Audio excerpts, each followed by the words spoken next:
اگر کوئی غیر اللہ کی عبادت کے لیے کوئی عبادت خانہ بناتا ہے، محلے میں کوئی اعتراض نہیں ہوتا. گلی محلے میں اگر کوئی غیر اللہ کی عبادت کے لیے عبادت خانہ بنتا ہے، کوئی اعتراض نہیں ہوتا. کسی درخت کو ساڑی لپیٹ کر کے پوجا پرستش ہوتی ہے، مرد و خواتین اس کا طواف کرتے ہیں، تو کوئی اعتراض نہیں کرتا. گلی محلے میں جھنڈے کٹا بنتا ہے اور لوگ اس کی اگربتیوں کو زبان پہ لگا رہے ہیں، حلق میں لگا کر کے جا رہے ہیں، تو اس پر کوئی اعتراض نہیں کرتا. لیکن اگر اللہ کے لیے مسجد بنائی جاتی ہے تو اعتراض کیا جاتا ہے. اس کا مطلب یہ ہے کہ آج ہمارے معاشرے میں کس کی ضرورت ہے؟ توحید کی ضرورت ہے. لوگ اللہ کو نہیں جانتے ہیں، لوگ اللہ کو پہچانتے نہیں ہیں. وجہ یہ ہے کہ ہم نے ان تک دعوت کا پیغام نہیں دیا، ہم نے توحید کی دعوت ان کو نہیں دی ہے، توحید کا پیغام ہم نے نہیں تک پہنچایا ہے، جس کی وجہ سے یہ خلل ہمیں نظر آتا ہے. تو اس لیے کوشش یہ کیجئے کہ توحید کو عام کریں، اور اللہ تبارک و تعالی ہم سے یہی چاہتا ہے. اور توحید کو عام کرنے کے لیے ضرورت اس بات کی ہے کہ سب سے پہلے اپنے آپ کو توحید والا بنائیں.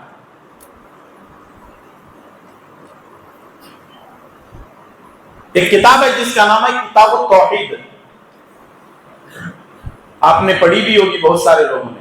کنڑ میں ہے، اردو میں ہے، عربی میں ہے، انگریزی میں، بہت ساری زبانوں میں اس کے تراجم ہو چکے ہیں. لکھنے والے کون ہیں؟ لکھنے والے کون ہیں؟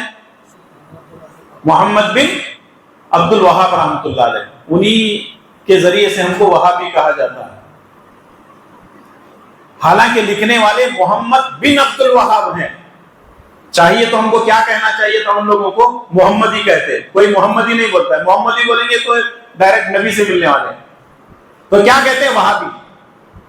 رسول اللہ صلی اللہ علیہ وسلم کے زمانے میں جو لوگ اپنے دین کو، اپنے باپ دادا کے دین کو چھوڑ کر مذہب اسلام میں، دین اسلام میں داخل ہوتا، تو اس کو لوگ کہتے تھے صابی. کیا کہتے تھے؟ صابی. صابی یعنی بے دین.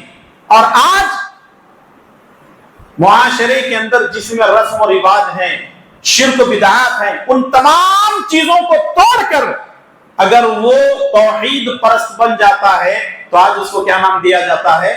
وہابی. تھوڑا سا فرق ہے بس. وہاں صابی بولتے تھے، آج کیا بول رہے ہیں؟ وہابی بول رہے ہیں. کتاب التوحید کو لکھنے والے محمد بن عبد الوہاب رحمۃ اللہ علیہ، ان کے تعلق سے یہ واقعہ مشہور ہے کہ وہ ایک مرتبہ اپنے شاگردوں کو کتاب التوحید پڑھاتے پڑھاتے ختم کر دیے. جب درس ختم ہو گیا، ختم ہونے کے یعنی وہ کتاب جب مکمل ہو گئی، ایک ہفتے کے بعد شیخ محمد بن عبد الوہاب رحمۃ اللہ علیہ مجلس میں داخل ہوئے، یعنی کلاس روم میں داخل ہوئے، اور داخل ہونے کے بعد انہوں نے کیا کہا کہ آج تھوڑا سا درس کو روک لیتے ہیں، تھوڑی میری پریشانی. کہا کیا مسئلہ ہے؟ شاگردوں نے پوچھا کیا مسئلہ ہے؟ کہا بات دراصل یہ ہے کہ وہ میرا جو پڑوسی ہے اس نے شیخ عبد القادر جیلانی رحمۃ اللہ علیہ کے نام پر اس نے بکرا ذبح کیا. تو شاگرد کہنے لگتے ہیں وہ اس کا عمل ہوگا، چھوڑ دیجئے، اللہ تعالیٰ اس کا حساب و کتاب لے گا. شیخ نے کہا ٹھیک ہے. ایک ہفتے دو ہفتے کے بعد پھر ویسے ہی مایوس ہو کر کے کلاس روم میں داخل ہوئے. شاگردوں نے پوچھا ہفتہ دو ہفتے پہلے آپ پریشان تھے، آج کوئی پریشانی ہے؟ کہاں پریشانی ہے؟ بولے کیا ہوا؟ بولے ہمارے پڑوس میں ایک حادثہ ہوا ہے. بولے کیا ہوا؟ ایک لڑکے نے اپنی ماں کے ساتھ بدکاری کی. شاگرد کہنے لگے اس کو مارنا چاہیے، اس کو توڑنا چاہیے، اس کو قتل کرنا چاہیے، اس کو وہ کرنا چاہیے. استاد نے کہا کتاب التوحید لاؤ، دوبارہ پڑھانا شروع کرتے ہیں. شاگرد نے کہا کیوں؟ کہا کہ جب میں نے یہ بات کہی تھی اس نے غیر اللہ کے نام پر بکرا ذبح کیا ہے، تم اس وقت کہنے لگے وہ اس کا عمل ہے، اور میں نے جب یہ کہا کہ اس نے اپنی ماں کے ساتھ بدکاری کیا ہے، تم کہہ رہے ہو کہ مارنا توڑنا چاہیے۔ اس وقت تمہاری غیرت کہاں گئی تھی جب ایک آدمی غیر اللہ کے نام پہ ذبح کر رہا تھا؟ اس سے کیا بات معلوم ہوئی؟ اگر کوئی آدمی برائیاں کرتا ہے، زناکاری ہے، بدکاری ہے، اور بھی بہت ساری اس کے اندر موجود ہیں، لیکن سب سے بڑا اگر کوئی گناہ ہے تو وہ کیا ہے؟ وہ شرک ہے۔ ہمارے معاشرے کے اندر اگر کوئی لڑکا کسی لڑکی کو بھگا کر لے جاتا ہے، پورے گلی محلے کے اندر ٹینشن ٹینشن ٹینشن، اما بابا بھی سو رہے ہیں، رشتے دار بھی سو رہے ہیں، جماعت والے پریشان ہیں، کیا کرنا کدھر کرنا۔ گلی محلے کے اندر صبح صبح اگربتیاں لگا کر کے وہ چبوترے کے چکر لگائے جا رہے ہیں، کسی کو کوئی ٹینشن نہیں ہے۔ اس کا مطلب یہ ہے کہ ہم نے یہ اپنے دماغ میں ڈال لیا ہے، یا ہم نے ایسی چیزیں فٹ کر لی ہیں کہ اگر شرک ہوتا ہے تو ہونے دو، اس کے علاوہ دوسری برائیاں ہمارے معاشرے کے اندر، ہمارے محلے کے اندر نہیں ہونا چاہیے۔ آج معاشرے کے اندر جتنی برائیاں ہیں، اس کی بنیادی وجہ شرک ہے۔ توحید کا نہ ہونا یہ ہمارے معاشرے کی سب سے بڑی خامی ہے۔ آپ کا دوست ہوگا، آپ کا رشتہ دار ہوگا، آپ کا اپنا ہوگا، آپ کا پارٹنر ہوگا، سب کچھ ہوگا، جب تک دنیا کی بات کرتے ہیں تو سارے آپ کے ساتھ ہیں، جیسے ہی توحید کی بات کرتے ہیں تو ان کو چرکا لگتا ہے، فوراً وہاں سے نکل جاتے ہیں، یا پھر آپ سے دوستی تعلقات توڑ لیتے ہیں۔ اور ہم نے ایسے لوگوں کو بھی دیکھا ہے، اگر میں توحید کی بات کروں گا تو لوگ جو ہے ناراض ہو جائیں گے، توحید کی بات کوئی کرنا نہیں چاہتا۔ واللہ کہتا ہوں، آج مجھے میری زندگی میں ایک چیز پر میں بہت افسوس کرتا ہوں، میری زندگی میں ایک چیز پر مجھے بہت افسوس ہوتا ہے، اپنے آپ پہ۔ جانتے ہو کیا ہے؟ اے کاش میں کنڑ جانتا تو کنڑ میں تقریریں کرتا۔ آج مجھے بہت افسوس ہوتا ہے۔ ہم اردو میں تو بولتے ہیں، لیکن یہی بات اگر کھلے راستے میں ہم کہیں، کسی آدمی کو، غیر مسلم بھائی کو پکڑ کر کے اس کے مطابق اس کی زبان کے اندر ان کو سمجھائیں گے، قرآن کی آیتیں پیش کر کے اس کی اصلاح ہو سکتی ہے۔ لیکن میرے بھائی اور دوستو، دین کو سمجھو، توحید کو جانو، شرک سے بچنے کی کوشش کرو، توحید کو عام کرو۔ آج جب تک ہمارے معاشرے کے اندر توحید عام نہیں ہوگی، ہمارے معاشرے کی اصلاح کبھی نہیں ہو سکتی۔ معاشرے کی اصلاح کسی بھی حالت میں نہیں ہو سکتی۔ اللہ کے پیارے نبی جناب محمد رسول اللہ صلی اللہ علیہ وسلم فرماتے ہیں، لا تشرک باللہ وَإِن قُتِلْتَ وَإِن حُرِّقْتَ، اللہ کی ذات میں شرک نہ کرنا۔ ایک صحابی کو نبی صلی اللہ علیہ وسلم فرماتے ہیں، اللہ کی ذات میں شرک نہ کرنا، وَإِن قُتِلْتَ وَإِن حُرِّقْتَ، اگر تجھے قتل کر دیا جائے، تجھے جلا دیا جائے، جل جانا، قتل ہو جانا، مر جانا، اللہ کے راستے میں اپنی جان دے دینا، لیکن اللہ کی ذات میں شرک نہ کرنا۔ ہمارے معاشرے کے اندر شرک عام ہو چکا ہے، اور شرک کو کوئی برا سمجھتا ہی نہیں۔ چونکہ میری زندگی سفر میں ہی گزری ہے، ہم لوگ بسوں میں، ٹرینوں میں سفر کرتے رہتے ہیں۔ ابھی جب میں یہاں آ رہا تھا، آج ہی کے دن کی بات ہے، ٹرین میں بیٹھا ہوا ہوں، ایک غیر مسلم بھائی میرے بغل میں موجود ہے، سامنے ایک مندر آنے لگی تو وہ پہلے تو پتہ نہیں عجیب عجیب حرکتیں، پھر اس کے بعد یوں یوں یوں یوں کرنے لگا۔ تب تک میں سمجھتا ہوں کہ 1 منٹ تک، جب تک وہ مندر اس کے نظروں کے سامنے سے نہیں چلی گئی، تب تک وہ ہاتھ جوڑے رکھا۔ میں سوچا یار اگر کنڑ جاتا تو اس کو سمجھاتا، غیر اللہ کی عبادت کس کو کہتے ہیں۔ آج مجھے افسوس ہوتا ہے، یہ تو غیر مسلم بھائی کا عمل ہے نا۔ ہمارے مسلمان کیا کرتے ہیں، جیسے ہی کوئی درگاہ گزرتی ہے تو فوراً جو ہے چننا شروع کر دیتے ہیں۔ اور کچھ تو ایسے ہیں جو بس میں بیٹھے بیٹھے چپل پہلے چھوڑتے ہیں، بعد میں چومنا شروع کر دیتے ہیں۔ یہ شرک نہیں ہے؟ اگر یہ شرک نہیں ہے تو پھر شرک کس کو بولتے ہیں؟ اچھا، مسجد عالی شان مسجد رہی تو بھی کبھی چوما نہیں لیتے، وہاں کیا اللہ رہتا، انہیں کیا دیتا؟